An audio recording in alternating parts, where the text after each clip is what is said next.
নিজের পোশাকের মর্যাদা বিক্রি করে দেয়। মিছা কথা, আমার বিশ্বাস হয় না। আমি শিওর আপনি দাম বাড়াইতাছেন।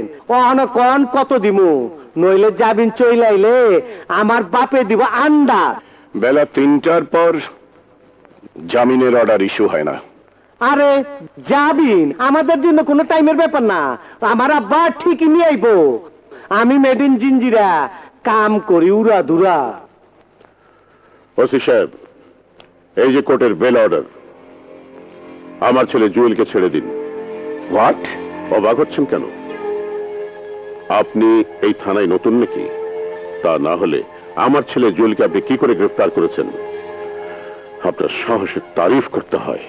আপনার ছেলে আপনার বাড়িতেই আপনার কাজের মেয়ে ময়নাকে খুন করেছে। আপনি আইনের লোক হয়ে বেআইনি কথা বলা ঠিক না। আমার ছেলে যে ময়নাকে খুন করেছে তার প্রমাণ কোথায়? ডেড বডি কোথায়?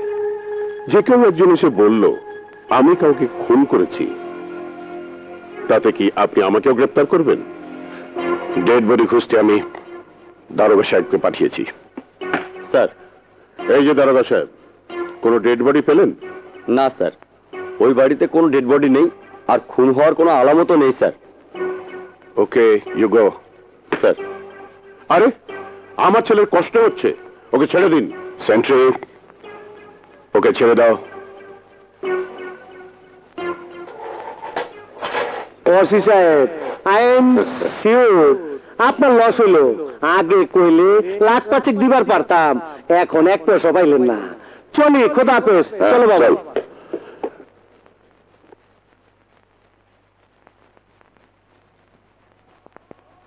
ভাই ভাই ভাই, তোমার নাকি ওই থানার ওসি অ্যারেস্ট করে নিয়ে গেছিল। নাম কি বলো ভাই? ওই শালা পুলিশের ওসির লাশ এখনই আমি তোমার জিঞ্জিরে ফেলাই দিয়ে আসি। এই, ছাগলের 5 নম্বর বাচ্চার মতো ফাল পারিস না। তুইও সাবধান হয়ে থাক। আর কিভাবে সাবধান হবো বাবা? লিটনের মুখ থেকে সবকিছু শুনে আমি ময়নার লাশ মেন হলে ফেলে দিয়ে এসেছি। সাব্বাস বাঘের বাচ্চা। শুধু লাশ গুম করলে হবে না, ওই বুড়িটা তো বেঁচে আছে, তার কি করবি? তুমি কোনো চিন্তা করো না বাবা। 2-3 দিন পর আমার নতুন আমসের চালান আইতাছে টেকনাফ দিয়া। আমি ওই নতুন অস্ত্র দিয়া পয়লা ফালাম ওই মানিকারে, তারপর ওই বুড়িরে। কিন্তু আবার ওই থানা পুলিশ। আরে তুমি সামলাইবা। বাপ জন হইছো, একটু স্যাক্রিফাইস তো করতে হইব। আমি মেড ইন জিঞ্জিরা, কাম করি উড়া দুরা। এইবার যেদিন কামে নামুম, ওই মাইনকার আমি ফানা ভিল্লা করে ফেলামো। না মা, তুমি আর বাধা দিও না, আমি আজই যাব। সে কি রে, এই সেদিন এলি, আজই চলে যাবি? তোর কলেজ তো এখনো বন্ধ। বন্ধ হলেই ভালো, হোস্টেল ছেড়ে তো সবাই বাইরে যায়নি। অন্তত বান্ধবীদের সাথে তো কথা বলা যাবে। একা একা সারাদিন বাসায় বসে থাকা যায় নাকি? কথা বলার মানুষ নেই, পাড়া প্রতিবেশীর বাসায় ঘুরে ঘুরে কয়দিন আর সময় কাটে। আমি কি করব বল? মানিকটা বিয়ে করলেও তো তোর একজন কথা বলার সাথী হতো।